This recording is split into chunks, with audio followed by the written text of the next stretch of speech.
Pacific Standard Time. Some of the most influential music entertainers, models, and influential faces from film and television and entertainment. Also, this month, joining us on HotTopicCelebTV.com, the Alliance Entertainment Hot Topic Celebrity versus Music Indie Showcase, where we have special guests kicking off just like tonight. You will see after this interview a live, in-depth concert performance by Farah Mitha. Tonight, it's the first week of May. And joining us tonight, I welcome you, Farah, to the building. Hi. Hi. How are you? Nice to be with you. I How are miss you? Toronto. Why do you miss Toronto? That place, that should be in your rear view mirror, man. No, you always got to keep moving forward, whatnot, and especially you should be grateful that you're not there because you'd be in a friggin' lockdown right now. I mean, not like LA's right now is any better, but Well, actually, things here are pretty good right now. Slowly. I miss Toronto in terms of like I miss certain restaurants and I miss my friends and family. I love living in LA though. I absolutely love living in LA. So for you, pandemic-wise, a lot of the population here is already vaccinated.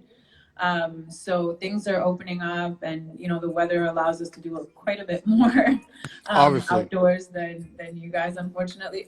Well, I'm in Florida, so I mean we've been open for literally for ever. Like we haven't really shut down here just because DeSantis just doesn't. He's not doing that. He's just like this is a choice you have. You have a choice. If you want to wear a mask, wear a mask. You want to stay closed, which is to me how it should be. I mean, I know in the time that I was in Toronto, I don't miss that place at all. Like there's literally nothing. I thought you were in Toronto. I guess no, I didn't realize you were in Florida. No, I haven't been in. I left Toronto. Now, I mean, officially in the sense, number one, I mean, because I always was here. I just had property there because of business. But I literally let that place go about 6 years ago. Like I've only been back maybe twice since then, other than, I mean, for medical reasons and business stuff. But for me, that place, I mean, it had its time for me. I did what I needed to do while I was there. Once I leaving New York, then coming there, which obviously wasn't my choice as a kid, and then started on my journey in LA, did that. Moved around pretty much all over Florida, and this is all. I mean, Florida for me has always been home. I mean, second to where I'm from, which is New York City, but this has been like my second place in a sense. But Toronto for me, I mean, sayonara, man. That's the way I look at that place, man. It's to me it's actually kind of painful to watch, and just for my friends right now that are there, watching them what they're going through, and seeing how the city has changed so much. And I mean, right now, to me, I don't see any end in sight because they just announced that they're extending the lockdown even longer. Yeah, so, the cases are pretty bad there with the variants. So tonight we're going to kick it off. I want to take on your viewers on an in-depth journey for those who don't know Farah Mitha. I want you first to tell the audience and the listeners who you are, where you're from, and then we will start from there. Okay. Well, as you said, my name is Farah Mitha. I was born and raised in Ottawa, Canada, and went to school at Queen's University in Kingston, and then I moved to Toronto, which was a dream of mine to be in a big city. And then I lived in Toronto for a while, and I started doing music there. I have a master's degree in physical therapy. That's what I did in school. So I was doing that, and I was on my way to med school, actually. Wow, okay. When I decided to derail and start doing music. So I was actually sitting in a med school interview, which was going really well. Mm-hmm. And when I left it, I started praying that I don't get in, because I was like, oh, this is the one time, like, this is going to be my chance to try the creative route. And if for whatever reason it doesn't work, I can always go back to medicine.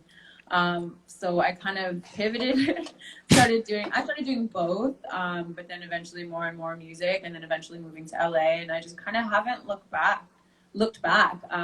And now in building Firefly World, I'm trying to kind of merge and find a home for all my different passions and talents including health and fitness and healing, Okay. but also music and songwriting and speaking and all that stuff. So my life's been an interesting journey of many pivot transitions. My sound musically, I like to call it soulful world pop.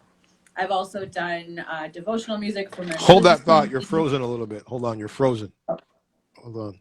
Okay, now you're good. Continue. Okay. So I've also done devotional music for my religious community, which has been an interesting journey. And it's taken me to perform all across the world, Dubai, Lisbon. In my previous artist life, I've performed in Jamaica and in the US and Mexico. Also, I've had such an incredible journey following my dreams. Now, am I kind of like sitting here having achieved everything that I always wanted? No, but if I look back, it's been such an incremental journey, and there was nothing I could have done that would have challenged me in the ways that this career path has challenged me. And so I graduated pretty young as a physical therapist or as a physiotherapist, and it was hard for me because I was kind of behind and because I got in really early with very few prerequisites. And so I remember graduating being like, oh, this is great, you know, like at 22 I have a professional degree and I can, you know, make a good amount of money if I, you know, working full time. But it didn't feel like it was enough. You know, ever since I was a kid, I knew that whatever it was that I was going to do in my life, I wanted it to serve and help like millions of people at a time if possible. And back then, like my idols were like Michael Jackson and Oprah and even Princess Diana. Like they were all using their platforms to do good in the world and spread love, spread unity, spread stories that help people feel connected. So I was like, okay, there's something with, you know, music and art and TV that can build that platform and then and can influence people, inspire people. So from when I was, you know, young teenager, that's kind of what I wanted to do. And then I went down the medical route in high school. You know, I grew up in a South Asian family, so school was super important and a must. So I went down the academic route, the medical route, and then when I finally was like living on my own in Toronto and making my own money, I was like, let me take a risk and just pivot, which was very risky. But I think I also still did it in a smart way because I was working part-time all throughout it. What year was that? What year was that when you basically like made the jump from Ottawa to Toronto? Well, I went to school first in Kingston. Okay. And then I moved to Toronto after I graduated. So that was a while ago. And then recently been in LA. So it's LA is a whole different beast. Like, it's a different beast, man. That's why I mean I love it because the least talented person here is super talented, you know, and takes it so seriously. At least in the circles that I've been in, and the people that I've met, like just in a regular dive bar, the quality of the music and the musicians are stellar.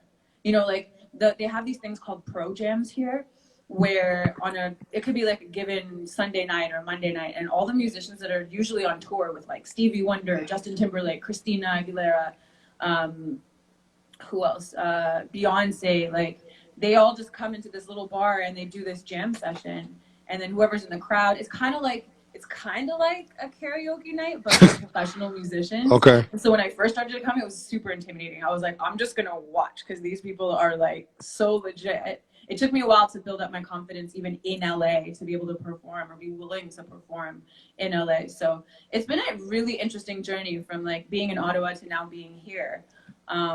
But I reflect on it, and I'm so blessed and so grateful to have made that decision to give it all up and you know, sacrifice that stability, the money, all that to follow my dream. Well, if you remember when we met, I said to you from the very first time I heard your voice, I was like, what the F are you doing in Toronto? Like, you need to get out. And you were like, oh, I'm like, no, you need to get out because it's like, understand if it was the 90s of Toronto, I would have been like, okay, you're in a good space, because that's when I was there. Like that was the mecca time of the city where everything was popping. But then from the 2004 mark, after that, everything started to decline, and that's what, like, even for me, like I made that final decision where I was like, I'm done. Like 2004 was like it's had its run,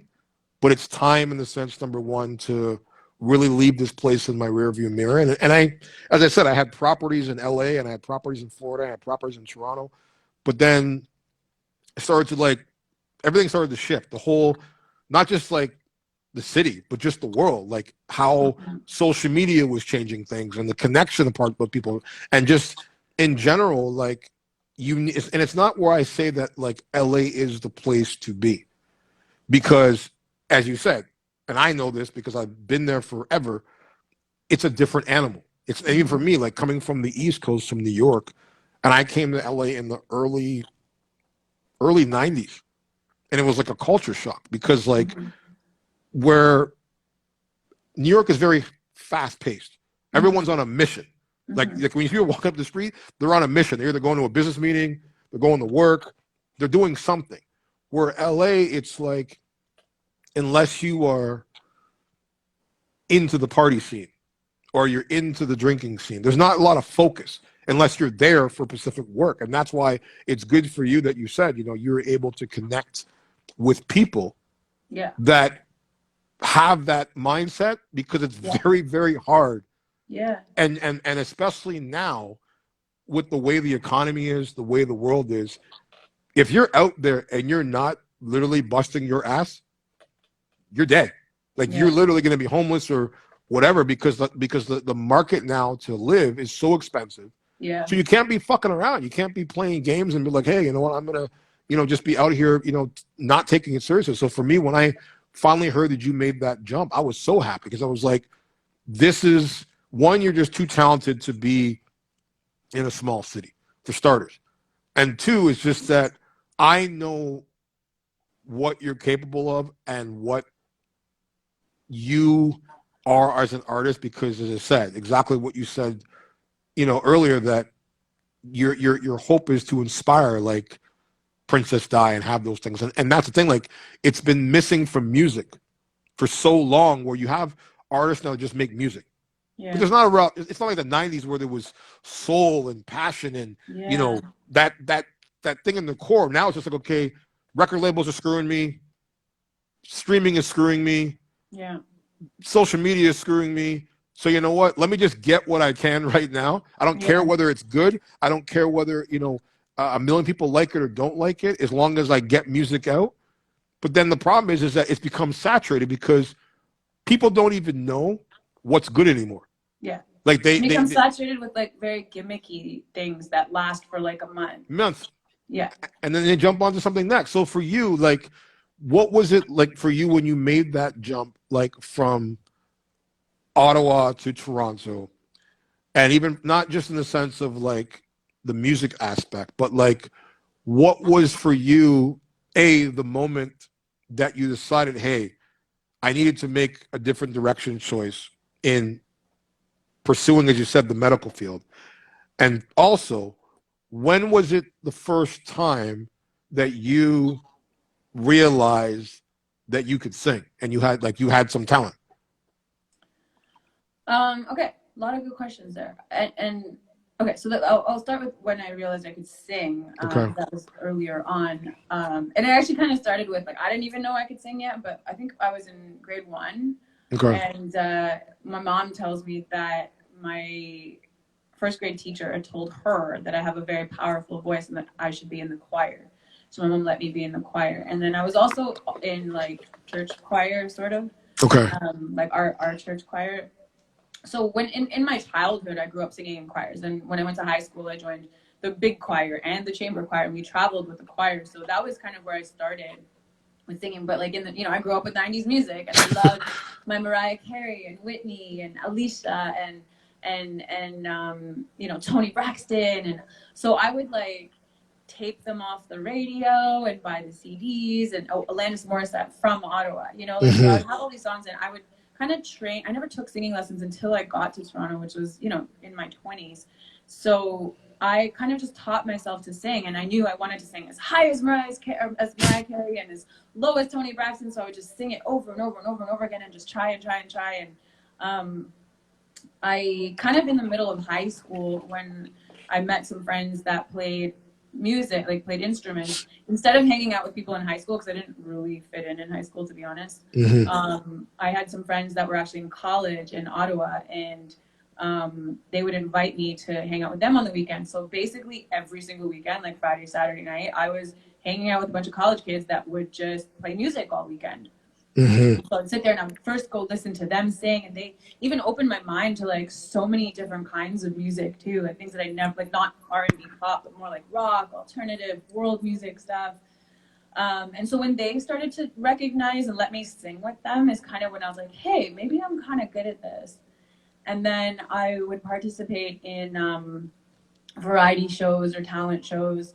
And, you know, people would always say how good I was. So I started to develop a sense of like, okay, maybe this is something I could do. And I loved it, right? When I started, it was just that I loved it. For me, singing was venting, was an emotional expression to help me heal, you know?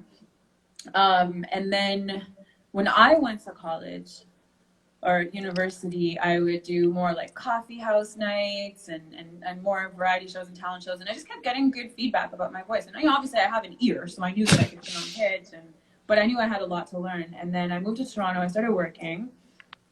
And a friend of mine from university, he was a rapper, and he needed a singer for a hook for a song that he was writing. And he was like, hey, do you want to sing it? Excuse me. And I was like, sure. So he took me to this like home studio, not his, but some other guy's home studio. And it was my first time in the studio, and I laid down the hook, and then he sent me the track. And then a week later, and this is after my whole med school interview scenario where I was like, I want to do music, but I don't know how. I didn't have any family in music. I had no connections, nothing. I was posting on Craigslist like, hey, any bands looking for singers or any producers need an artist or whatever. And it turned out some sketchy results. So that was an interesting path. But I remember going to the beer market in Toronto on the Esplanade, right? I don't know if you remember that spot. And I remember watching this girl, and they were doing like, you know, a bunch of cover songs for the crowd. I just looked at her, and it was pure bliss. And I'm like, I just want to sing. I just want to sing and songwrite. So then this thing happened with my friend, and then a week later, I was walking out of my apartment building, and this guy was walking in, and we kind of crossed paths before. We never said anything to each other. So for some reason, I just looked at him like, oh, hey, you look kind of tired. And he goes, yeah, I'm just coming from the studio, and you know, and I was like, oh, what do you do? He's like, I'm an artist manager. And he goes, well, what do you do? I'm like, oh, I'm a singer. And he goes, are you good? I was like, yeah. He goes, how good? I'm like, I don't know. Like, he's like, rate yourself from 1 to 10. And I'm like, well, how do I rate myself from 1 to 10? Who's a 10? He was like, I don't know. You could be a 10. I'm like, so in my head, I'm like doing the calculation. I'm like, okay, if Whitney is a 10 and if Mariah is a 10, where do I couldn't do the math. I was like, I don't know. This is too stressful of a question. And he was like, all right. That's why you go above the 10. Sorry?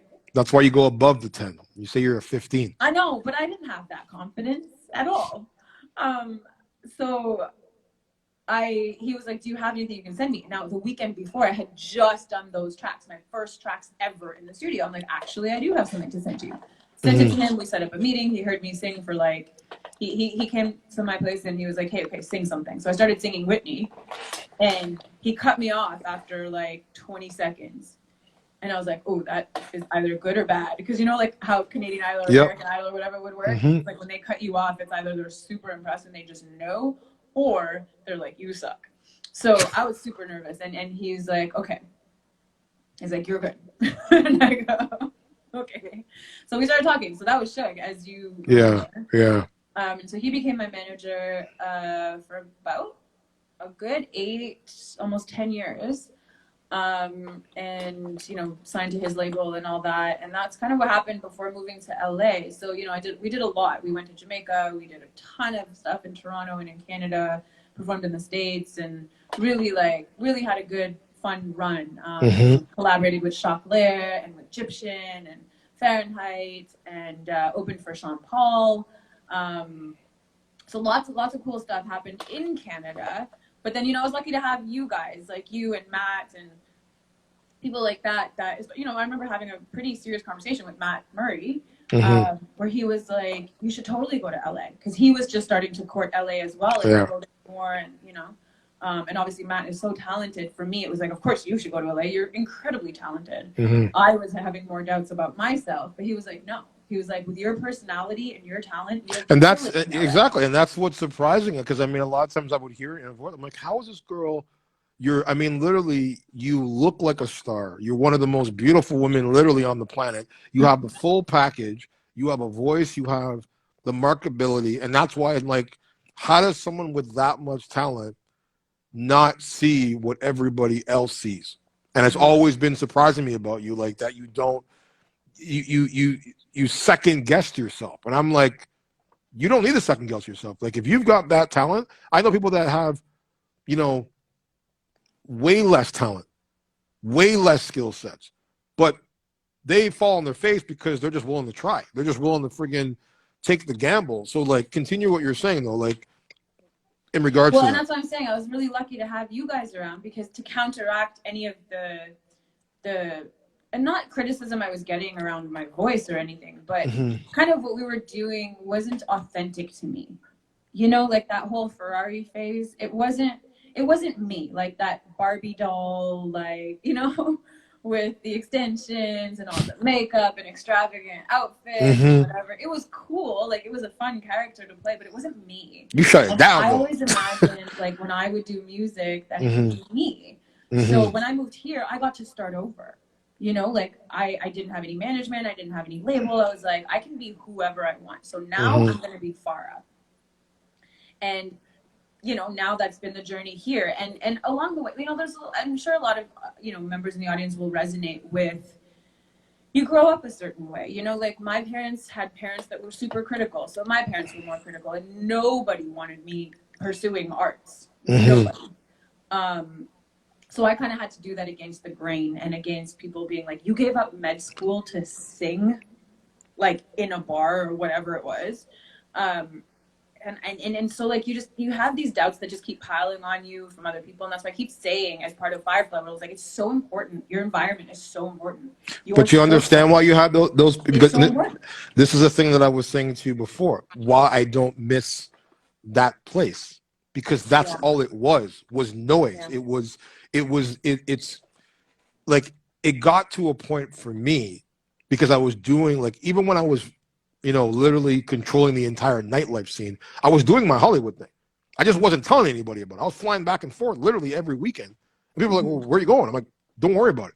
Like, you'll know when it's time for you to know what the fuck I'm doing, because I wanted to see who's riding with you. Like, truly riding, because real friends, real people, the real people that are down for you, they want you to grow. They see something, and they're like, yo, you're in the wrong place. It's time for you to take your wings and soar.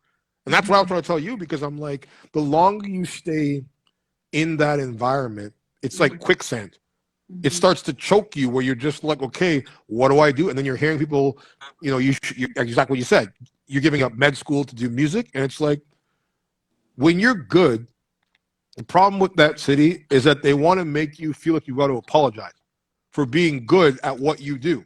And it's just like, it's a Canadian thing. I know. And if you're going here, and I tell people, it's like, if you're going here, a lot of times as people, they always, and I've said this to numerous Canadian artists in meetings all the time, because I go back as far as Maestro, and he's a good friend of mine. And Maestro left, did his thing in the States. Same with Snow, did his thing, went to the States.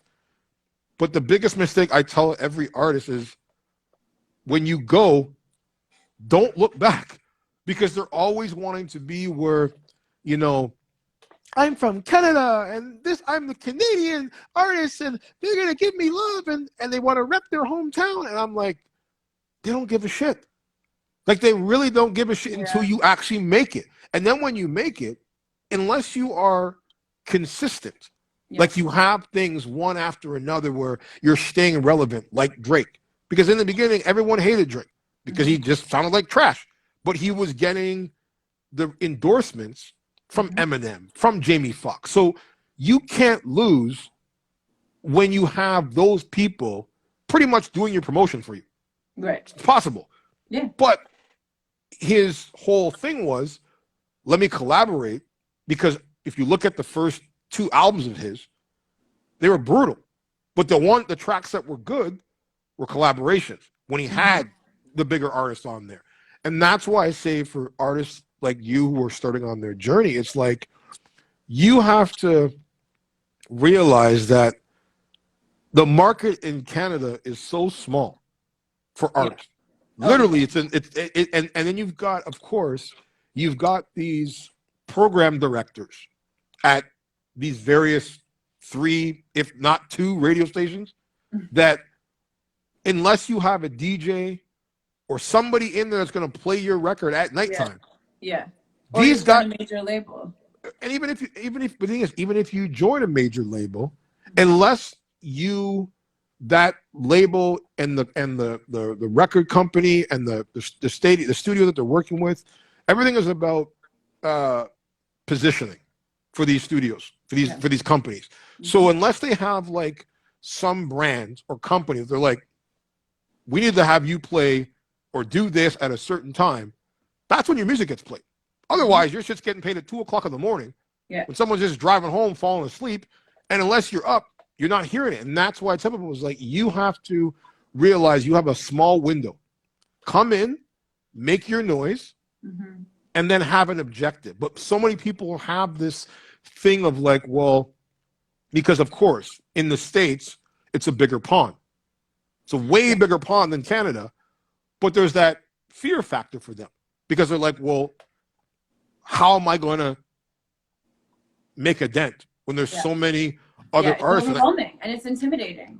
But I tell people like this, the reason why it's intimidating, because every one of those artists is looking at everybody else rather than looking at themselves, rather than finding that internal thing to say, what makes me different?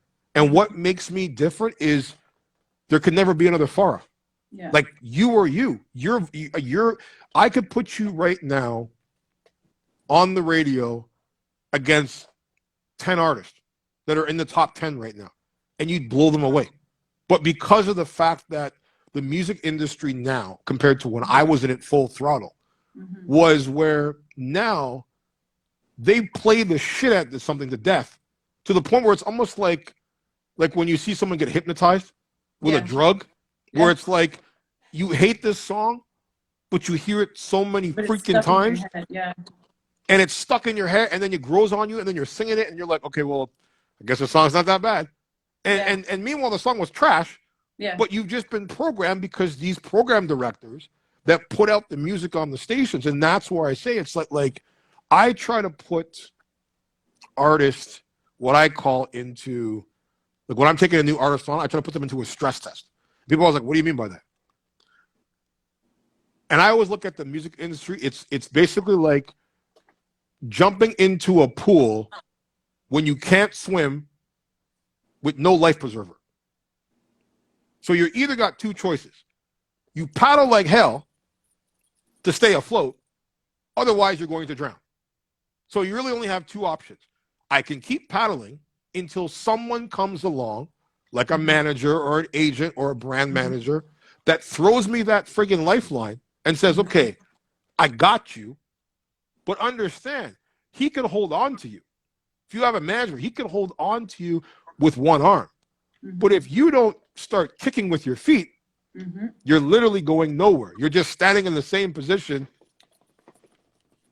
paddling. And that's why I said is that when you made that jump, you know, for you, like, what was the moment when you said, okay, for yourself, you know, from deciding to leave Toronto, what was that moment? Like, what was that thing where you were like, I got to get the fuck out of here?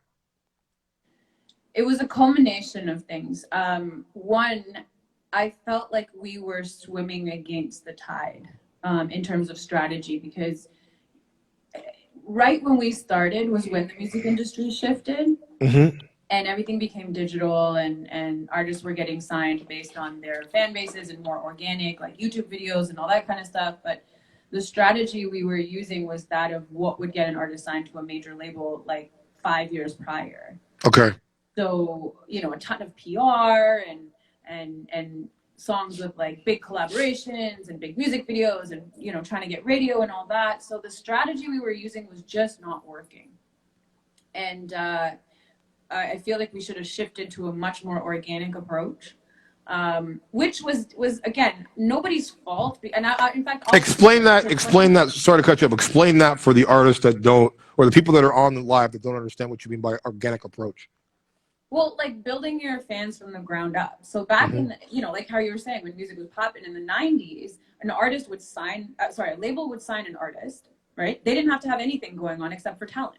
The label would take over, sign the artist, find them the right songs to suit them, help them find their identity, do all the marketing, do all the releases, set up all the collaborations. The artist had to just show up and sing, or maybe write, make sure they, you know, look good and show up and are on time and are friendly in interviews and whatever. But that's all they had to do. But in 2008, 2009, 2010, things shifted. Now labels weren't signing artists anymore to develop them. They only wanted to sign from 2008 or 2009 onwards, right? Labels only wanted to sign artists that already had a following. And to this day, labels only want to sign artists that basically don't need them.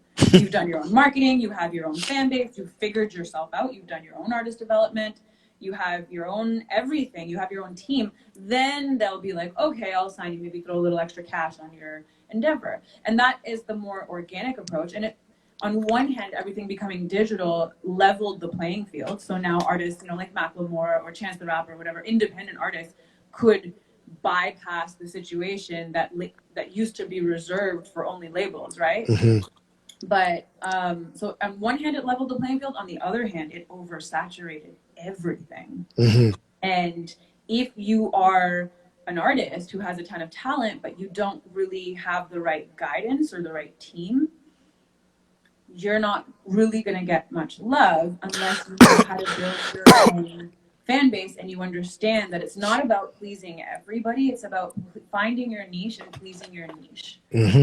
And so, you know, for me at that time, I was like, I felt like I just didn't know who I was anymore because we were going down this path and I'd started to come to the States a bit more. But we went to New York several times, came to LA, joined a few like artist mastermind circles that were based in America. And people just started being like, yo, you're really talented. And like, you have the whole package. Everybody's been saying to me for like 10 years. I've been saying the same thing, man. You do. And so to me, that's so frustrating because I'm like, well, what's wrong? Like, what's holding this back? And then what I started to hear was like, but I just don't know if your branding is you. Like, I just don't know if Ferrari matches your personality. Like, you're so much more authentic. You're so much nicer. You're so much sweeter. You're so much more intelligent than your brand shows you to be. Okay. And so I was like, okay, so that was it. So that was one of the major things that started to come into my purview that started to, you know, turn the circles of like, maybe I should start shifting in a different direction.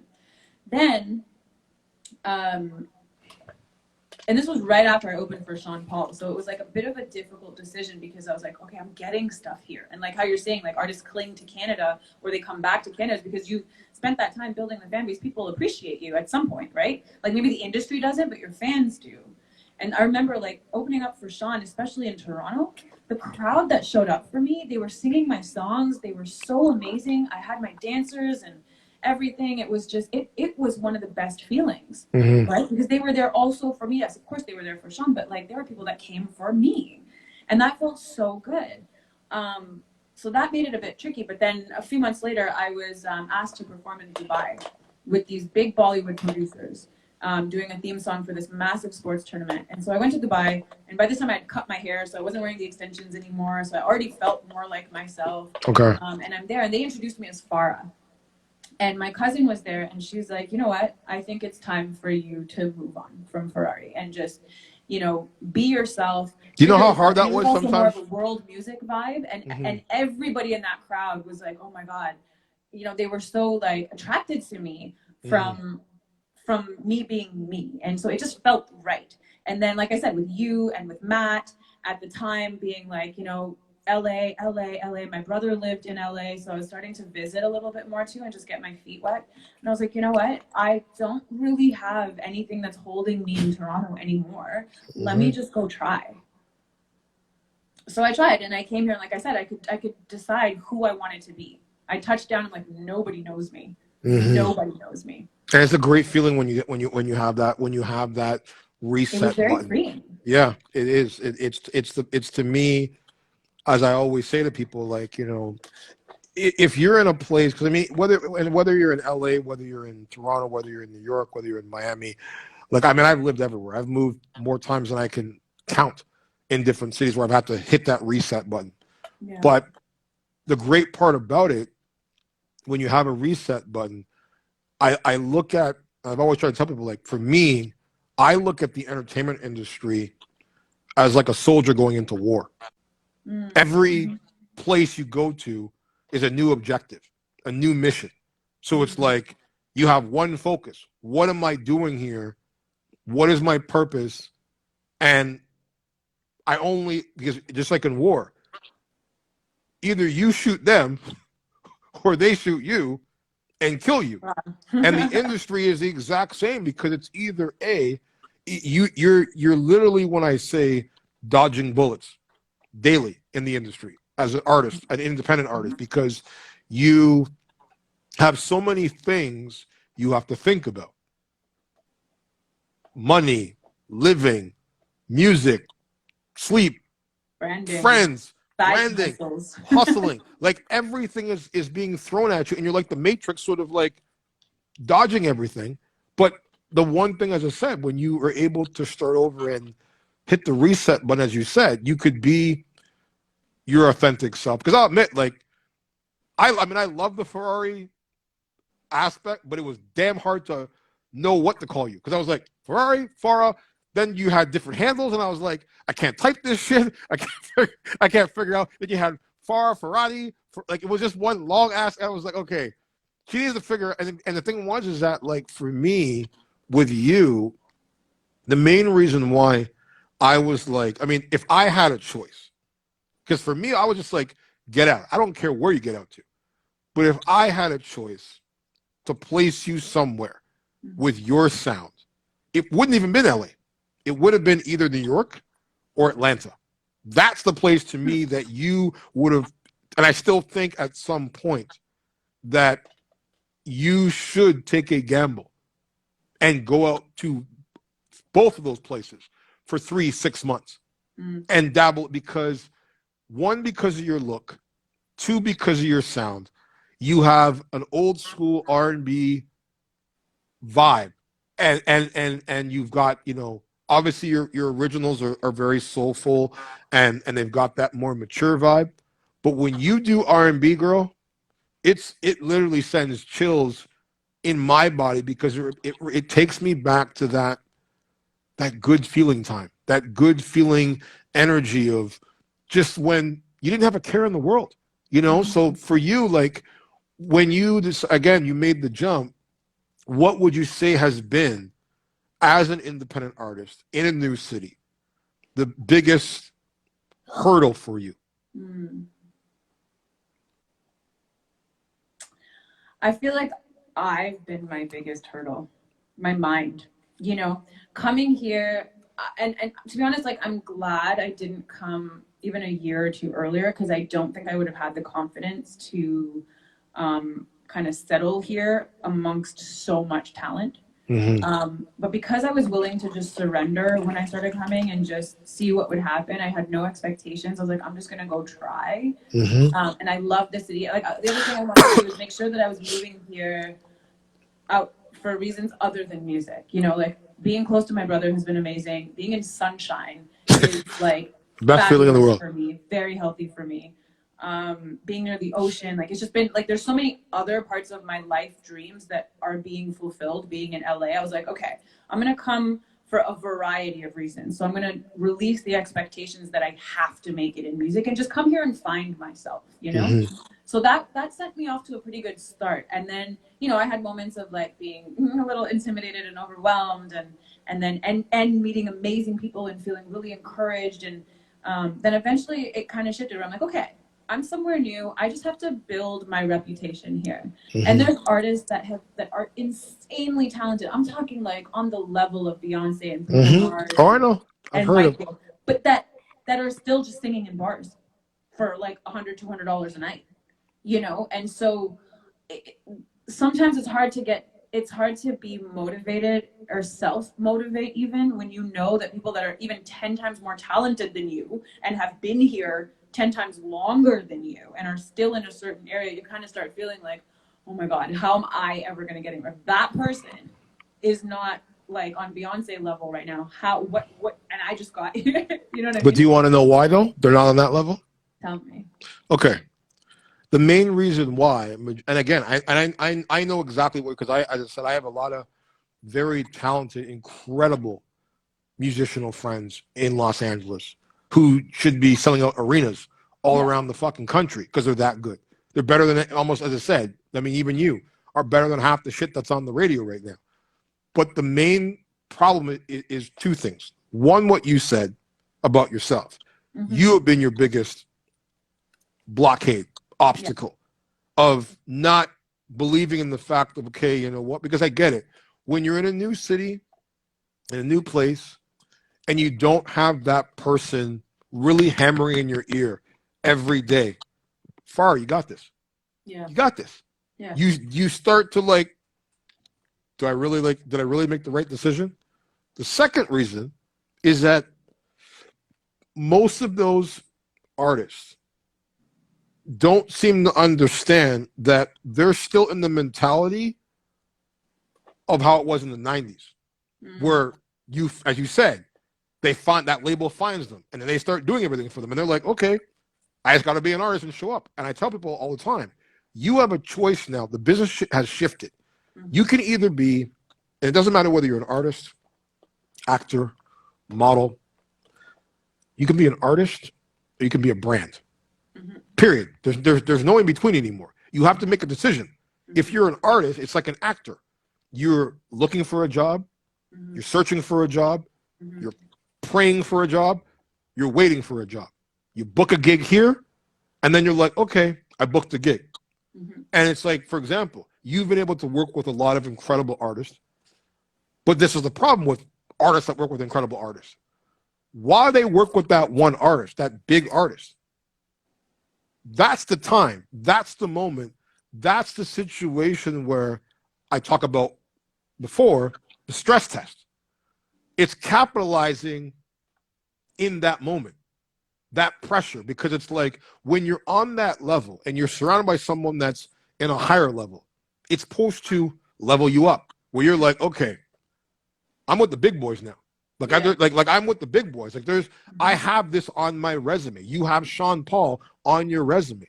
But instead of capitalizing in that moment, they just sort of ease back into the couch again and be like, okay, well, let me ride that wave for a little while. But it's like, no, you got to ride the wave hard. Yeah. And ride it in the sense, number one, because the music business moves so fast. Yeah. People's thought process of who they like, who they don't, because even now, people don't even know what the fuck they like when music. They're told what they like. They're literally told, you're going to listen to Justin Bieber Peaches on Instagram 100 times a day. And now, what do you hear on Instagram? On every girl's fucking feed. You got my beat down in Georgia. That's my shit all day long. So it's like the biggest hurdle that they get is that they don't seem to understand that if you can't brand yourself and you don't know how, then you hire somebody that does. You reach out and you say, hey, I need help. Literally, I need help. But the problem is, when these people are lacking the motivation themselves, it makes people like me who can say, look, I've got 2.5 million subscribers that I can give you the black book to. Like, you literally give me whatever the hell you want me to put out. We get it out for you and it's there. But if I've got to motivate you to push your own shit, why the hell would I want to do it? Why would I want to come work with that? And that's the mentality that people have, and especially in LA. LA, in the sense, number one, it's like if you're not providing something already for them to say, hey, let me take this and shop it, they ain't interested, because everyone in LA is on the hustle, trying to survive. It's not friend business. Right. It's show business. You show me something and I'll give you the business. Yeah. You don't give me anything, I'm not giving you the business. And then people, a year goes by, 2 years go by, and they're still sitting in the same situation, because they're, instead of them sitting there looking and looking at, okay, I got to work on me first. Because if it's not, and you know as well as I do, mental health in this business is a motherfucker. Like it is the biggest thing that we face, because you being a creative person, me being a creative person, I get it when we get into our own thoughts, because when you're not writing music, you're thinking. You're in the room thinking about the next thing. And it's just like, when it's the same thing I tell artists, for example, when you're asking like why they're in the same place, is because when these artists that book that gig, and it could be a big one, they're not thinking about the next gig. They're just like, oh, I'm in this gig, in this moment. It's great. I've got a great opportunity. Okay, but what are you doing with it now? What do you like? That's when you have your PR team. That's when you have your branding. That's when you plant the seeds and you say, okay, and that's what I do with an artist. For example, if I was repping you, if you had done Sean Paul, and literally, let's say, for example, like you and Sean Paul go out for lunch, and people see Sean Paul in the mall, and they're like, oh my God, you know what I would have you fucking do? In that exact moment when all those people are there, I would like, Farah, go up on that stage. I don't care if it's in the mall. I don't care if it's I'd say stand up on the table and fucking sing. Because the beauty about, compared to then to now, what's the first thing people do when they see anything? They pull out their phone. They're your friggin' branders. They're your PR. So if you do something crazy in that moment, within 30 seconds, you're going viral. And that's where I try to tell artists is that you can have all the talent in the world, but the industry doesn't care anymore. They legitimately don't care, because look at the music they're putting out every year. They care about numbers. They care about status. They care about look. They care about all that shit, not really the talent. So for you, it's like, okay, you got to make a decision. You play the game. Like, well, you can like still. What you said earlier about making a choice between being an artist and a brand. And so that's, for the last, like, because when I came here, I would say I was soul searching, because I knew that there was no point in doing all that PR and all that marketing like I'd done before if I didn't even know who I was. 100%. If I didn't know what name I wanted to use, if I didn't know what kind of music I wanted to do, if I didn't know what my, I could meet the best producer ever, the best manager ever, but if I didn't know, that was the mistake I made the first time, is that I didn't know what I wanted. I grew up with so much music. I liked everything from R&B to pop to alternative to rock. I was just like, give me something, I'm going to do it. So at first when I came here, my strategy was like, okay, find a way to live here consistently. Boom, check it off. Get my visa. Boom, check it off. 3, find out who I am, like what I really want to do. So I started working with a ton of writers. I went to the ASCAP conference every year. Okay. A bunch of writers, started working with different writers, different producers, and writing different types of songs. And any performance that would come up, no matter what it was, I'm doing it. Let me figure out my voice. Let me figure out what kind of people, what kind of musicians I like to play with. Do I like the acoustic situation? Do I like the band situation? Do I like both? So I was just jumping on everything. The last 2-3 years, I would say I've just been jumping on everything that I can to figure out who I am and what I like. And then this past summer, I threw in an audition for I Can See Your Voice, which was on Fox after The Masked Singer. And when they called me back and they were like, we want to have you on the show. They, further auditions, interviews, whatever, made a character for you. And I was teaching yoga, and so that's how I became the yogi. And so once I knew that episode was coming, I linked up with a coach, and we worked 3 times a week. And I was like, I need to figure out my branding now. And it had been marinating long enough. I'm like, and I was debating between Firefly World and Ferrari, or not Ferrari, but Firefly World and Farah, and using just my name or my whole name and blah, blah, blah. But like, finally I settled on, I am Farah Mitha. I'm just going to be me. And now the journey can begin again. Now I can reset. So then I did a new photo shoot. I redid my website. I put out some songs. I put out a song on the week before the episode was coming out to make sure that people had something to listen to. Since then, I've been playing around with a ton of different types of content, putting out music, like cover videos, and then doing Firefly TV. So that's like, and that was one thing that's really stuck, right? Because, and then, you know, I've been doing it for like 27 weeks now. I think tomorrow will be episode 27. Wow.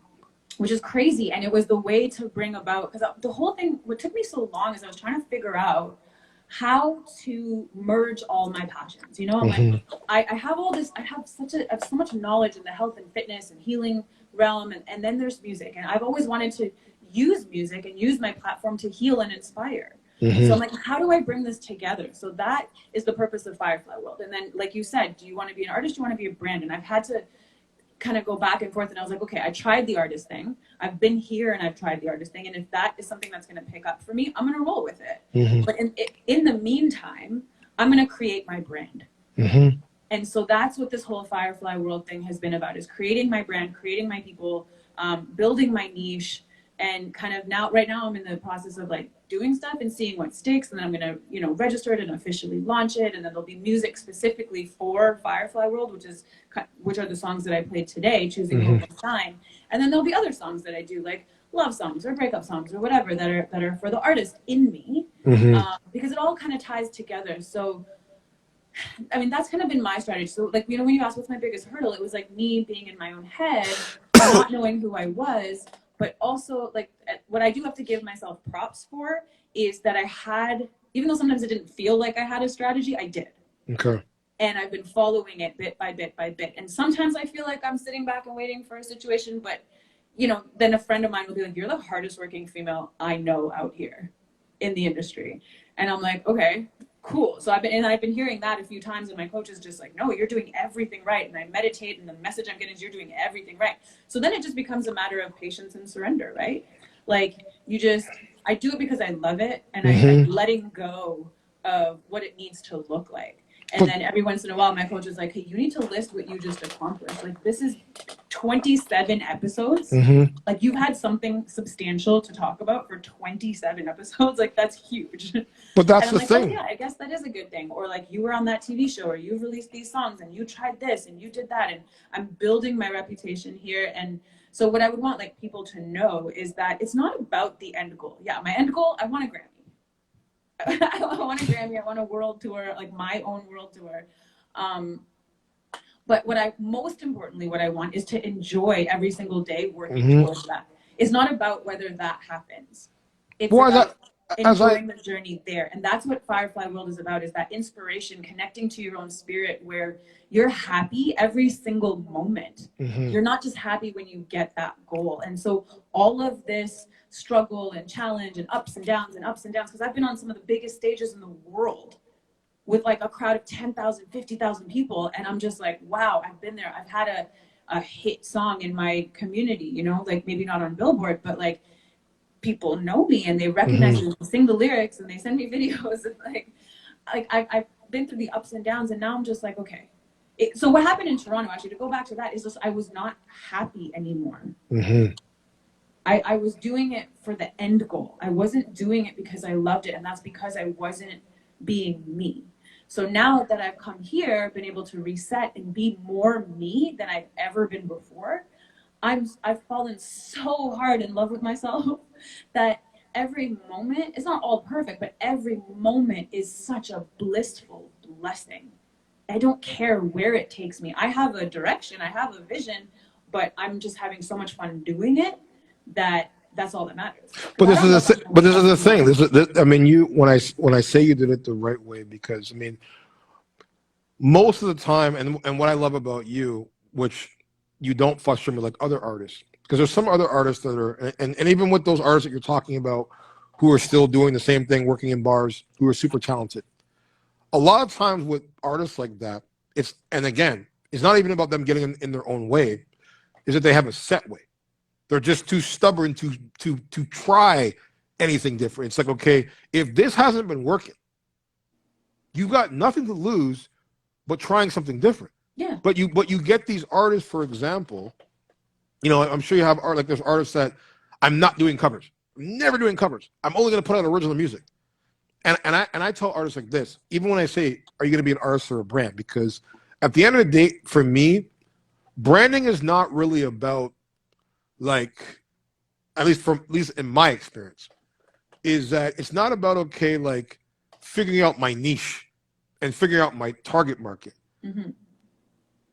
Because you could do all those things. But the main question is, are you any good? Mm-hmm. Period.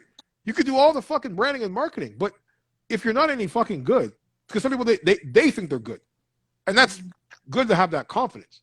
Mm-hmm. But you also have to realize at some point, if everything, because I mean, for me, I know just in my journey and just people, I'm like, I've never heard of somebody spending money, investing into themselves, no matter what the business is, the entertainment, doing it for like 40 years and not making it in some capacity. It's impossible. It's never happened. Yeah, it might be different than they originally envisioned. And I think that's the thing too, is like, we have to not let go of expectations, because I think it's really important to dream, but I think it's important to surrender to whatever life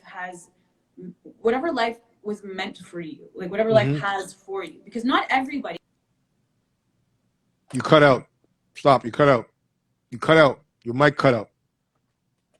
Your mic. There's way more people Hold on. that are Dial talented. that out far. Dial that back because you cut out for about 30 seconds. So what I'm saying is, like, there's way more people that are talented than there are awards that exist. So we're not necessarily, just because like somebody's super talented, and this is what I had to realize, like just because somebody are super talented and they are still singing in bars,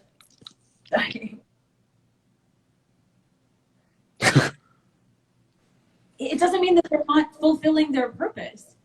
And that's the thing with people here, is they're so amazing and they love what they do. Like, that was what I fell in love with here, is I would go to these bars and I would see these incredible people, and they are just putting their heart into every single note for the audience.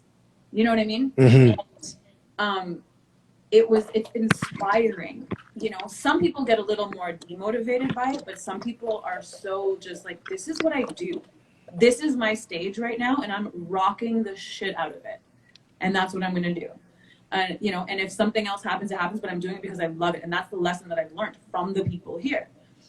So, I mean, like I said, it's not about tempering expectations or releasing expectations or like letting go of dreams. It's about, you're one person in this huge puzzle of life, right? You know, the universe has plans for you that you don't even know, and you don't get to know. You might be the catalyst for somebody else. You know, before Obama was president, I'm sure that there were Black politicians that led up to him being able to do what he did. But not every Black politician is going to be president. And that's okay. You have to accept where your part of the puzzle might be. And that's why it's so much more important to enjoy the journey than kind of linger or feel bad about maybe not getting to what the dream was. But because you had that dream, you got as far as you're getting. Like, you're on the journey that you're getting. If I had never wanted a Grammy, I wouldn't be in LA. Well, I mean, as I say, it's not, for me, it's always, I tell people, it's not how you start. It's how you finish.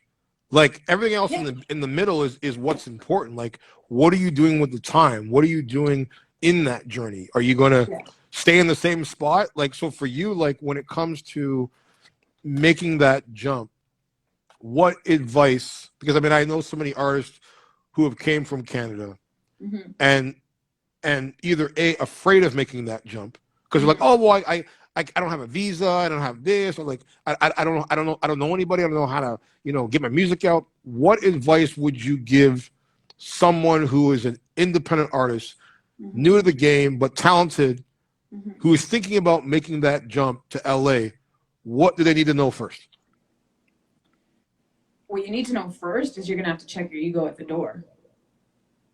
Don't come if you have too much ego, that you will be crushed if things don't go your way right away. And also, don't come if you're not ready to put in the work. Which is the number one thing that I tell people all the time. Right? So the way I did it, I started coming to visit first. And I'm lucky that I had my brother here. So I had a place to stay where I didn't have to, you know, pay rent or anything crazy. I had a place to stay, and I came and I would just go to as many networking events as I could. I went to the ASCAP conference and I met as many people as I could. Hey, you want to write? Yeah, let's go to the studio. Yeah, let's go to the studio. Let's do this. Let's do that. Let's link up with and just hustle and meet people without expectations. Just with the let me see where this takes me. So it's come here with an open mind.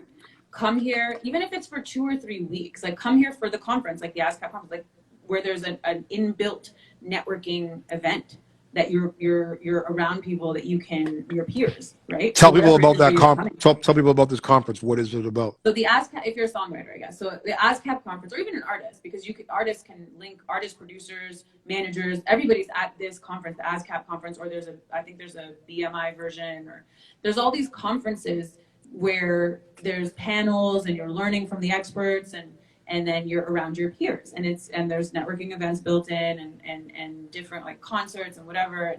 And that was the biggest, that was the smartest thing I did, was come to the ASCAP conference for several years in a row and just kept meeting people. And then when I would come back, I would hit them up, and when I would go back, I would stay in touch and come back. And not that I was perfect with it, but at one point I came for like 4 or 5 months. Okay. I worked it out so that I could come for 4 or 5 months. And I did what I had to do during the day, and every night I was out. Let me go check out this bar by myself. Like, even being a female in LA by myself, I would go out to I love hearing this open mic night here, or this pro jam here. And like, you start talking to people, oh, where else can I go? And this person would send me to this person, and then you start meeting this person. Hey, come to the studio with me. And then you just meet one person after another. And then I met the people that helped me get my visa. Like the producers that I needed, the letters that I needed, the lawyer that I used. Like, it just was one thing after another. And people here are nice. Like, if you're a cool person, I think that's what Matt was telling me, that with my personality, I wouldn't have a problem, because just nice. Like, I'm genuinely a fan of people.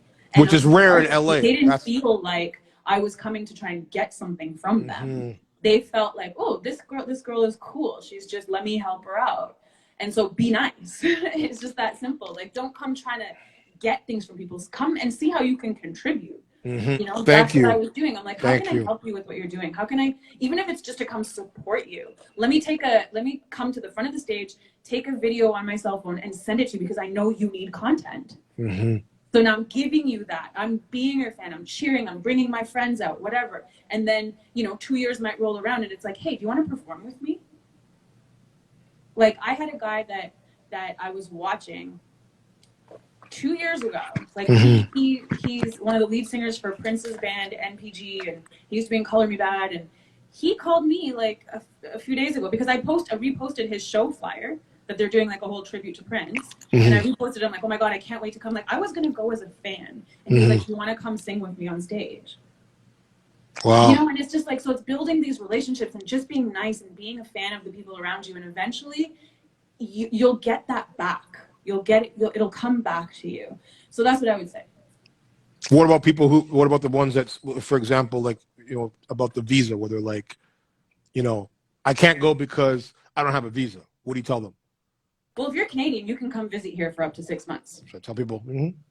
So you don't need you can't work, but you can come visit and you can come meet people.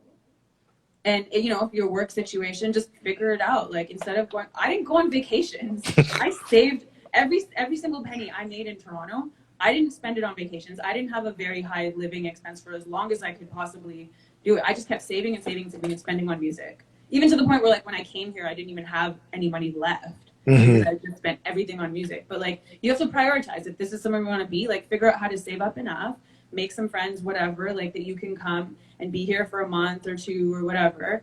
And then, and what, like I said, even if you're only here for 2 weeks, just come and make use of those 2 weeks and go back, make your money again, come back. And then you'll see what you need for your visa. You'll see, it doesn't matter. It doesn't matter. Just come here, start making the connections. And then if it's meant to be, it'll all work out. That's the only thing I can say, is that for me, I came, I tried, and it worked. Took some time, but it worked. And as you said, it's about patience, which is what a lot of people don't seem to understand when you get into this game. That has to be the number one thing, because if you don't have patience, you're going to crash and burn And that's where real the ego quickly. thing comes in, is like your ego can really mess up your opportunities. So for you, like, what, yeah, who was growing up for you, like the artists that influenced you, that where you're like, I think I want to do this for real? Oh my God, there were so many. Alanis was a huge one because that album, Jagged Little Pill, was so epic. The songwriting, the musicality, and she was from Ottawa, right? So she grew up where I grew up. And so Alanis was definitely one of them. Alicia Keys is probably like my favorite person on earth. If I could be reincarnated as anybody, it would be her. Because she's so raw and she's so authentic and she's so talented, and her whole vibe is positivity. So as much as like my idols were like Mariah Carey, Michael Jackson, Whitney, Alanis, all that, but like I think the one that was like okay, I want to do this and I want to do it this way, was Alicia. Okay. So what would you, for you, like if you could speak to your younger self now, what would that Farah, this current Farah, say to that younger Farah?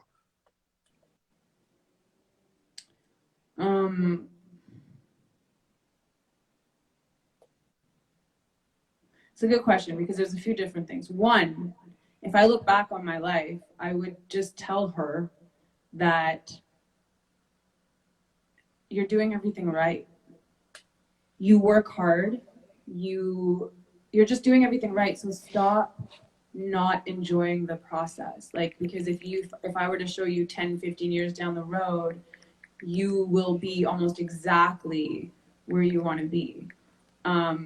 So I would have tried to enjoy the journey a bit more. And then the other thing would, well, I don't know. Like I was gonna say, like maybe just be more confident and believe in yourself more. I don't know that would have expedited the process, you know, because yes, in some ways I think it would have, but in other ways, like looking back, like I went to school, I was gonna go to med school, and then I didn't make the decision to leave med school because I had the confidence that I would be able to make it. I didn't. I just had such a strong impulse that I was willing to follow. So it was more courage than confidence. It was more resilience than focus, even. Was your family supportive about that decision making when you made that? No? No. How do they Because for feel? them it was like, why would you leave such a stable 6-figure career, first of all, just as a physical therapist? Why would and then going to med school and being able to help people in med school, because everybody knew that I was the kind of person that just wanted to help people, right? So for them it was just like, you can help so many people as a doctor, why do you want to do music? But nobody understood that I wanted to help people with that platform through music, because music helped me. It's a healer, man. I mean, listen, music is the universal language of everything. Without like music. when we're sad, we listen to music. When we're happy, we listen to music. I mean, how many relationships have we been in that you can? I wouldn't have been able to get through like the last 5 years of my life if I wasn't able to write songs and sing about it. It's just been so healing. My phone is so gonna die. You want to go grab a charger and plug it in? Yeah. Okay. It was plugged in, but then I guess it unplugged. But yeah. So for you, like how have you, and this goes back, I mean, as you said, the last 5 years, you know, I know when you being a beautiful woman, how has it been for you, like when it comes to even like say balancing a relationship on this journey in this business? Like, did you ever have a situation where, you know, the person was like me or the music, or having to make a decision of like putting the music first yourself and say, you know what, like this is my journey, this is my plan, and either you get with the fucking program or bye-bye? It's been challenging on a personal level because as much as like music and this whole vision is super important to me, having a family has also been super important to me. Okay. So, and if it wasn't, then I would have easily been that person that didn't care about relationships or like cultivating any kind of partnership with somebody that I could eventually have a family with. Okay. And so for a long time, I didn't prioritize my relationships. I might have been in and out of them, but it wasn't a priority to me until I like kind of had to. And yeah, I've been in different dynamics, you know, some of which were like, I just can't prioritize you. I'm sorry. This is so important to me. And then, you know, it fizzles out because of that, to a dynamic of like somebody helping me with it, you know, and kind of being a part of the process, and or like I've been in situations with artists and it's just like competing priorities. I don't know. And then being an artist and being emotional and having a certain personality, like you know, it's just been like, you have to. But you're like the songs perfect to know my package. stories. But I mean, I'm saying and that to me is exactly that. Like, I mean, like when you, and I'll tell people, like when you first meet you, you're extremely intimidating. Like your whole presence Which is just so weird to me. so like people used like. to say that to me in Toronto. I'm like, I am the nerdiest, like weirdest person. So that's the thing. But I didn't know that until, and when I saw a whole different side of you was at that premiere that we went to for Matt's film, and Okay. you were like completely dressed down. Like I had never seen you. I'd always seen you done up, the fucking dress, the fucking body, the everything banging, and I'm like, she's wearing like running shoes and casual shit, and I'm like, who is this woman? Like, who is this girl? And then it was like, because I mean, I remember like the first time Matt brought you around, I was like, who the hell is that? And he was like, that's Farah. And I remember, I just could stare. I was just like staring. I was like, she's so intimidating. Like, she has such a powerful. And me, I'm like you. Like I can talk to anybody, but you have this aura of, and don't take this the wrong way because it's actually a compliment, but you have an aura of greatness. You have an aura in the sense of like you almost want to go like, I'm not worthy to be in your presence. Like that's what you feel like when you are 5 feet from you, and then you don't. And you were. I remember when we met, you were really quiet at first. You didn't really say much. So I was like, you don't really know what to read. Like, is this person being a fucking bitch? Is she being standoffish, or is she just a quiet person? And then it wasn't until I think you did a video with it was something. It was some like app thing, the mute app. You were doing with a video with Matt and them, whatever, and you were like talking and talking, and like, and you were, and that's when I really started to see like, I'm like, wait a minute, she is really like goofy and nerdy and like funny, like to see her hair get pulled down like in that way. And I think that's why for you coming into Los Angeles, and I've always said, real recognizes real, and when it comes to LA, when you're not from LA, Yeah. and you, as you said, are nice and you're genuine and you're kind, and as you said, even the most important thing, you're not approaching everything like, what can you do for me? But what can I do for you to make you better? And that's always been my blueprint. Like when I first came in the game and I met Sidney Pollack, who was my mentor, one of the most famous directors and producers in Hollywood. I didn't know this man from a hole in the ground. He was 70 years old. But I knew who he was. I studied his career before I came to LA. And I was like, the first day I had a chance to meet him, I was like, look, I don't want you to pay me, period. Mm-hmm. But I need to work for you. I don't care what I got to do. I don't care if I got to, clean the floors. Because I know that being around you, your knowledge is worth more than any paycheck. Yeah. And he could have blown me off. And it took about a month for him to say, hey, come into my office. And the first 2 years that I was in LA, trust me, this was the 90s. I was struggling, like sleeping in the car, having no place to live.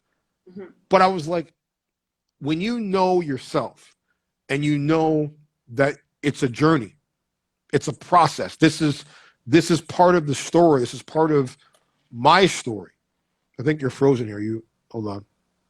I think you froze on me. Are you there? Yeah, you froze on me. Hold on a second. You froze. Hold on. Okay. I'm going to connect. We just lost her for a second, ladies and gentlemen. I'm going to connect her back in.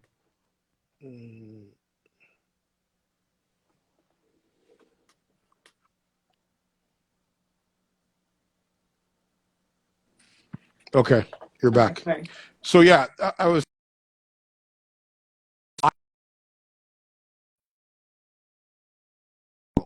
Because to me, without struggle, there is no progress.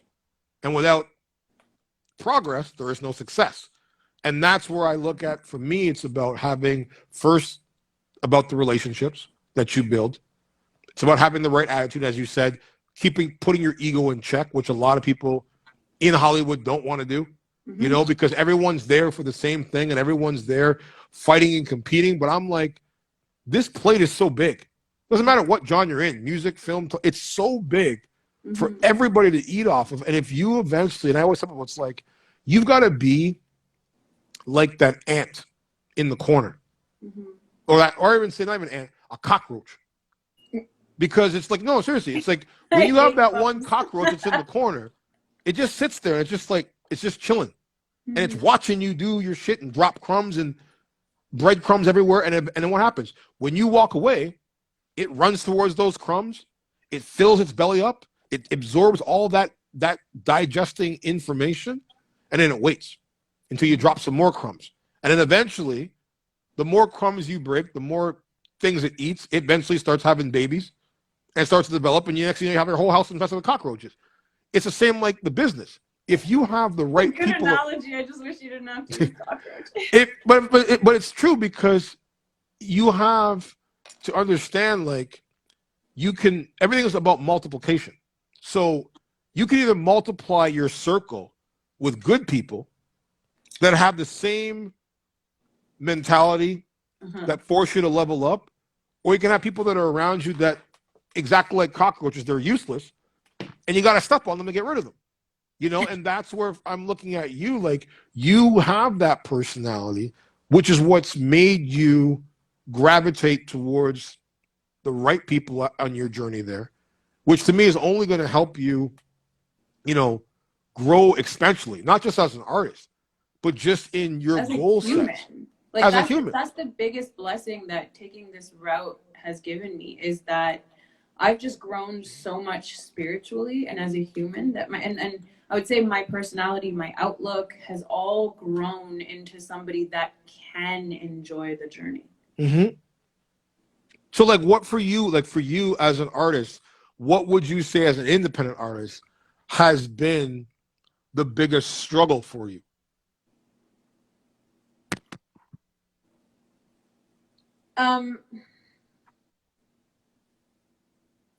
So I would say, like, and I don't know how, like, from my perception, it has been, I think people, like industry people, just don't know what to do with me, you know? Because, like, I'm Indian, I'm Canadian, I have this positive vibe and mindset.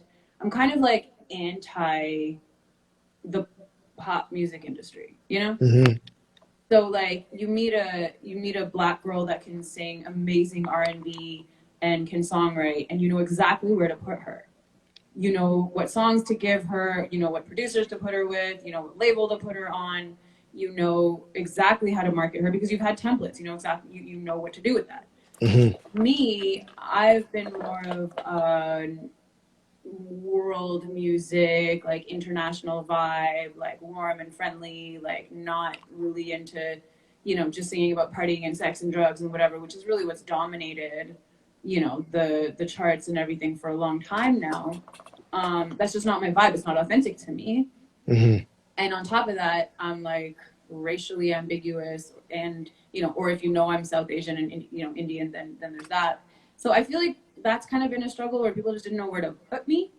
I want to get onto that topic. And for you, like, do you feel, or have you ever been in a situation in the industry where you felt discriminated against or dealt with any type of racism on a situation, or felt that, Yeah. that as an artist, because you're mixed, trying to figure out?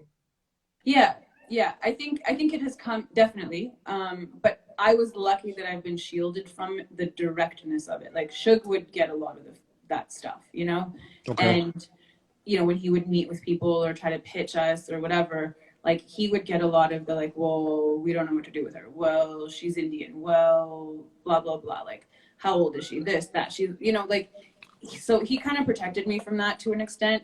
And here indirectly, and I don't know, like you never know, right? Because nobody's gonna come right out and be like, well, you're Indian, like the most I'll get is like, well, you're not 16 or like 19, which is the thing. I had to learn that, like, it's fine. Like, I don't want to be on a label that wants a 16-year-old anyways. It's just not fit. So I think it's more so we just don't know how to brand you, as opposed to like any overt racism. Okay. Because I'm just different. Like I sound different, I look different, my vibe is different. So that's been a big struggle for me, is just figuring out then how to brand myself. Right? Well, I'm that's not the a thing. branding expert, but I've had to do a bunch of courses in branding and social media, and like I've had to study so much stuff outside of what I even ever wanted to just get as far as I've gotten now, So if somebody could define you as an artist, like what category would you put yourself into? Well, so that's what I finally started to zero in on before that episode of I Can See Your Voice, is like, okay, I'm going to go with my full name, which right away says that I'm not a white North American person. For Americans at least, it sounds a little exotic. It's like something international. You don't know if it's Persian or it's Indian or whatever. And then I was like, okay, what is my sound? For a long time, it's like, what is my sound? I was calling it pop R&B, but that was so general. And I'm like, no. A lot of people say like my voice is soulful, and my music is soulful. So it's like a soulful, but it's not R&B. I was also told you're not an R&B singer. You're not a rock singer. You're not a jazz singer. You're not this. You're not that. I'm like, okay, but then what? So I just decided, I'm like, I'm a soulful world pop artist. That's what I do. And that can cover now whether I do a pop song that has a bit more of an R&B feel, that covers my devotional stuff, which has more of a soulful pop feel, that can cover, anything dance hall-y or Latiny that I do. That covers everything that I want to do. Soulful world pop. Boom. But where do you feel you're strongest, like out of those genres? What's your strongest, and where you've gotten the most, reaction from your fan base? Well, that's the challenging thing. It's been all over the place. Like, when I did the first song with Chocolate, which was like a dance R&B thing, that got so much love. And then when I did the electro dance with Egyptian, so much love. So at first it was like that Caribbean vibe was getting a lot of love. Then I did like an acoustic version of Take Me As I Am, which was just vocals and piano. And everybody was like, oh my God, this is your lane, vocals and piano. And then like I just get so much different feedback from everybody. Like I could give you 10 songs and ask you which one's your favorite, and ask 10 different people what their favorites are. They'll all have different favorites. So there hasn't been a clear cut, consistent, like, this is you, this is you, this is you, this is you, this is you. And so that's where the branding becomes really difficult. And so that's been a huge struggle. And I think maybe it's just because maybe there isn't just one thing that is me. That's why I branched it out. I'm like soulful world pop. So, Shine is my favorite song that I've written. Because, like, lyrically, it's so intentional. Every single word was placed there for a reason. And it's meant to heal, and it's meant to evoke emotions. And when that thing is fully produced out, like, I want it to be, as big as Diamonds was, If I had to win a Grammy on one song, it would be Shine, you know, and it describes the whole firefly thing and the warmth and the light and coming out of the darkness into the light. Like, it's just, that feels like it's me, you know, what the I'm surprised you production haven't written a around it song would called feel Firefly. like. I'm Sorry? surprised you haven't put out a song called Firefly yet. Well, because the thing is, like, I've been putting out songs like little by little since the episode aired, but I've been waiting for the right situation to come up, the right producer, the right marketing team, the right label, or whatever it is, so that you know, whoever's been putting effort into building this with me, we all get something out of it, you know. And what's your goal for and there's Firefly? different strategies to go through. So some songs I'm putting out, some I'm holding on to, and as every day and every month evolves, I'm kind of like figuring out what the next best step is. Okay. You know. But what is I think the biggest challenge for me has been branding. That's been your biggest challenge? I think so. So for you, like for artists that are having that same type of, as you say, hurdle in regards to branding.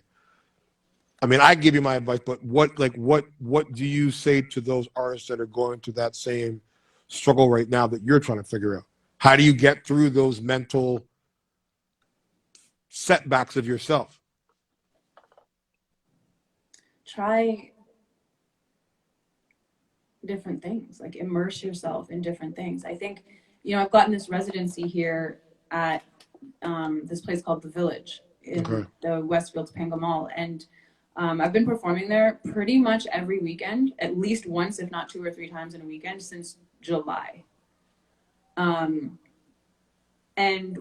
even before that, like, I had another residency in Culver City and whatever, and you know, what it taught me is that, like, I feel like my strength, not the only thing that I'm good at, but one of my strengths is like that 90s 2000s pop R&B vibe with a world music flair. Okay. You know, and that even when I sing my originals in the midst of all these amazing 90s R&B songs, or even like jazz songs, they all just fit in, like, with the way that I do it. So there's something like nostalgic about my sound and my tone, I guess, like even what you were saying.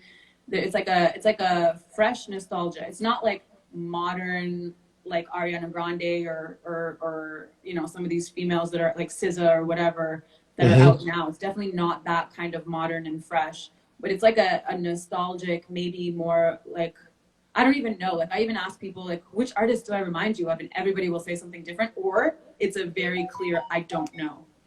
So who do you think if you were a fan, not knowing you, like, who would you think you sound like, or compare yourself to? In my mind, I obviously want to like lean towards like Alicia Keys or like Sia. Sia's my favorite songwriter, you know.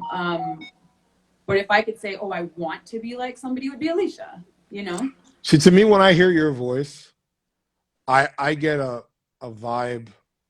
Like, if I was to like really listen to your sounds, and which I do, but like really try to, because I mean, exactly what you said, you are a little bit all over the map in the sense of different genre, but that's just because you're so damn good. Like, it doesn't matter what you throw at you, you can kill it.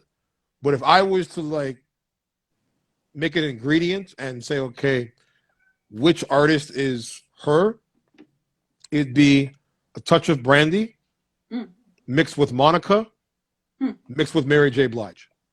That's who I would make the ingredients of you, because you can go emotional, you can bring that smooth feeling of R&B like Brandy, but you can also talk about real shit like Monica.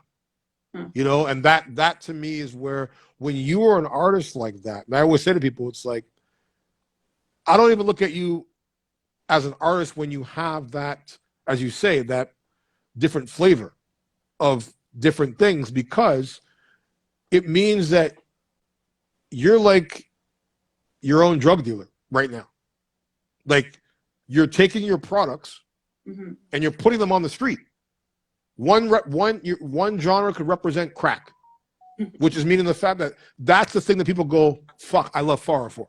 I really like when I hear that sound.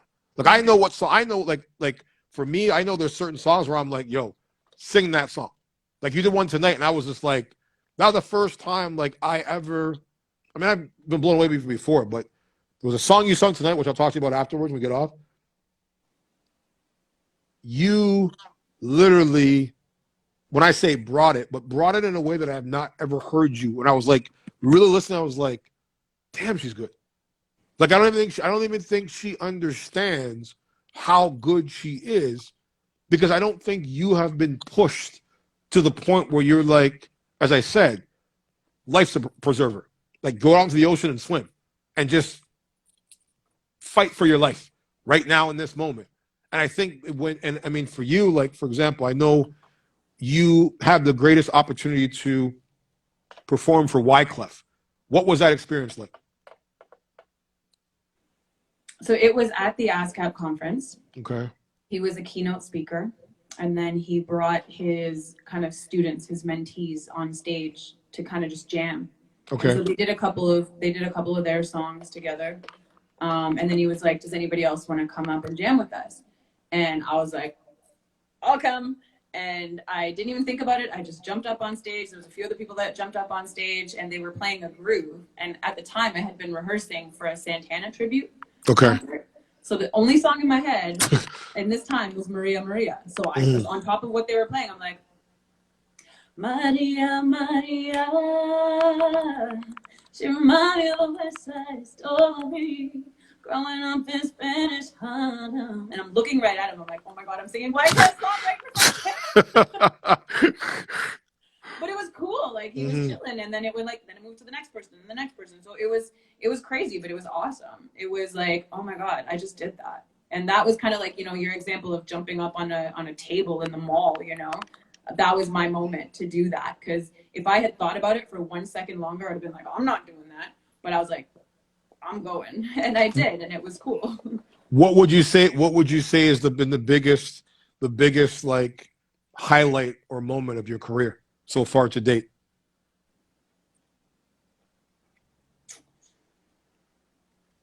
Performing in Dubai. You know, I've done a few big things. Like there's a big performance I did in Lisbon as I was part of the finale theme song, but it was with 4 other singers. Same thing in Dubai was the opening song with these big Bollywood producers. And then there's, you know, the Sean Paul opening up for Sean Paul. And then there was Reggae Sumfest in Jamaica. So those were the 4 biggest moments. But I think Dubai was the most defining. First of all, it was the first time I'd really performed in front of a crowd of like 10,000 people. And then there was another like 50,000 online. And because I was on the song as well, people knew me. And I think that was the first time, again, I felt so authentic as myself as an artist. I was introduced as Farah. I was Farah. I sang like Farah. And it just kind of spiraled into this. It spiraled into like a lot of stuff in my devotional community, like my religious community. Okay. But I would say that's probably the biggest, most defining moment I've had thus far. Jamaica. Someone Zulak Haq says, my place that. Big up. Yeah, but Jamaican. Big up. So for you, like, what is the next chapter for Farah? What is the goal that now you're out in LA, now you're living your dream, now you're putting in the work. What's the next biggest goal for you? What's the next thing you want to accomplish? So it's threefold. What I'm going to be focusing on now is threefold. One is songwriting for Sync or for other artists or whatever. 2 is Firefly World, building Firefly World, building that brand, bringing it to life. Because that's going to be my legacy. Firefly World is really going to be my legacy. And if this whole entire journey led me to building Firefly World, then I'm happy with that. And what was for you? Like, what was the I mean, the definition for you of why you started the Firefly situation? Well, Firefly World is a brand. It's a community, an international community of people who want to shine as the brightest versions of themselves. Okay. So it's going to be a platform, an international platform and brand and community where people are supporting each other and looking for inspiration. And you know, I'll be the main kind of like person behind driving it, but it's going to involve a lot of people and different artists and stuff that also want to spread positivity and share knowledge. So like even the episodes that I've been doing every week, it's about collaborating and sharing knowledge with each other. And just whatever industry you're in, but it's going to use music, art. I'm going to write some books eventually, do some speaking, but it's just gonna be this all-encompassing, like if you think of it as like an artist meets an influencer. Okay. Kind of thing, right? But it's not just gonna be about me. It's gonna be about everybody that's building it together. And, you know, my goal is to have 100 million fireflies, because I just see that as a tipping point of like what will make the world shine brighter. So that's what Firefly World is to me, and that's something that I want to build it to a point where like if I have a daughter, like she could take it over. Like these artists that I mentor now, they can take it over and just like push it to the next level when I'm gone. So that's my legacy. So right now my next steps are focusing on songwriting, focusing on Firefly World, and then just continue to keep writing music for me and my own music stuff and my own music endeavors and everything. So yeah, that's what's coming up for me. I won't keep you much longer because I know you got to get up to your meeting, but I'll ask you a few questions and then we'll let you go. Name 3 words that best describe you. Positive, spiritual, and let's see, positive, spiritual, and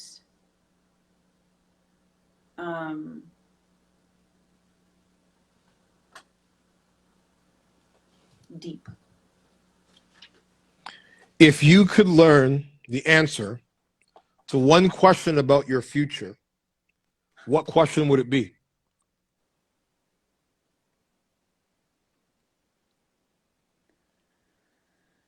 That's a good one. It would be, what am I here for? So that I can focus all my energies on whatever that path is, as opposed to trying figuring it out.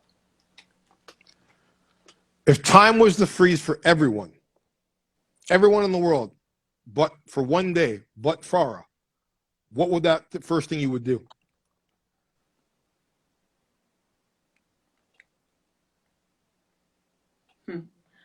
Go somewhere really warm and just spend the whole day in the ocean. What is something that you're obsessed with? Sunshine. What is your favorite way when you're not making music to waste time? Sunshine. I mean, these are my PG answers, of course, but yeah. Listen, this is X-Ray. You can say whatever you want on our show, man. What is the most relaxing place you've ever been?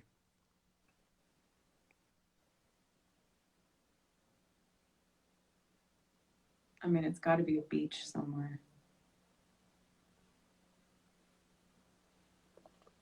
Yeah. I'm just like, I'm such a Pisces. I'm so attracted to the ocean and sun. Okay. That's really my happy place, my safe place. I obviously I love music and I'm obsessed with like writing and everything. But it's so much of it happens indoors that I start to feel kind of suffocated sometimes after a while. Mm-hmm. And then those times where I could just be up all night writing and creating and whatever, and like I don't even care what's happening in the world around me. But eventually, when I come up for air, I'm like, oh my god, I need air and water and sunshine. Every artist has like their way of finding where they get their inspiration from, especially if you're a writer. Where do you find your inspiration from? Just living. A lot of it, especially my own music, comes from like relationships. Okay. The ups and downs of relationships, and I don't even honestly. Every time you say that, it doesn't make no sense to me because it just doesn't make any sense that you are such a catch. Any guy would kill to be with you, and how any of these guys, if they're even listening, if they happen to come across this, she may not say it, but I'm fucking saying it. You're an idiot. If you have this woman and you lost this woman, you're an idiot. That's all I'm saying. Off the record, this is Hot Topics. CELEBTV.com. I'm your host, DTeflon on the MIC. Tonight, joining us on Hot Topics After Dark, the international recording artist Farah Mitha in the building. You can check out this podcast and this show if you miss it. In exactly 3 weeks' time, it will air on Hot Topics, CELEBTV.com. You can find us each and every Tuesday night, 11 p.m. Eastern Standard Time, 8 p.m. Pacific Standard Time, and every Sunday night for Sunday service. Hot Topics, Hollywood actors, producers, directors in conversation. Each week we'll be in conversation with some of the most influential Hollywood stars from film, television, and also each week we have some of the most influential music stars, film stars, modeling stars from all over the world. And don't forget, this month, International Music Month for the Indie Music Week, we'll be having some of the most influential music independent artists from all over the world performing right here on Hot Topic Celeb TV. So, also, I want to ask you, right now on your playlist, pick one song that puts you in a good mood. Ooh, James Brown, I Feel Good. It's a very good song. Mm-hmm. So, have it as set as my alarm as well. Say we're all on our phones now due to COVID, and everybody's using their phones more than often. Mm-hmm. So an app mysteriously appears on your phone that does something really amazing. What does it do? Oh my God. It downloads every single skill that I want into my brain and body in minutes. I like that. I really like that. How many pairs of shoes do you own? Way more than I can count. How many pairs of dresses do you own? Like, I don't know. Maybe 20, 30, 20, 30.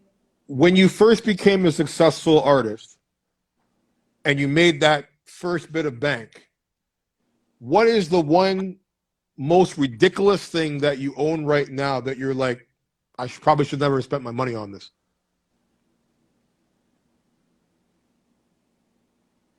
I don't think I went too crazy.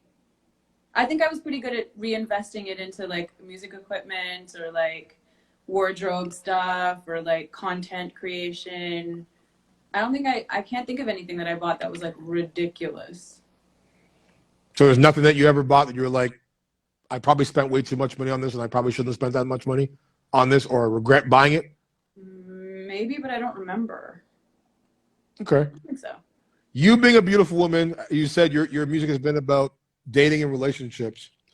What for you has been the funniest pickup line a guy's ever used on you?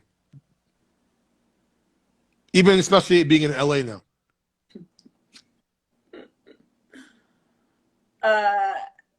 Okay, so when they find out I'm Canadian, it's always like, oh, do you need to get married for your visa? Because you can marry me. I'm sure you get for your visa. That, yeah. Okay. If you could call up anyone in the world right now and have 1 hour conversation with, living or dead, who would you call? Call anybody, living or dead, and have 1 hour conversation with them. I think ooh. It's a tie between Einstein and Quincy Jones. Ironically, both of them, I share a birthday with both of them. They're both on March 14th. Yeah, if I can pick one from each category, living would be Quincy and dead would be Einstein. Why Einstein? Why Quincy? Because I'm almost leaning towards Einstein because he's dead. He had this really in-depth spiritual, scientific insight that I don't even think we have heard 5 or 10% of it. I think there's so much more that he knew that would unlock a lot of our potential that we just don't know. So for you also, I want to ask you, you're also, say for example,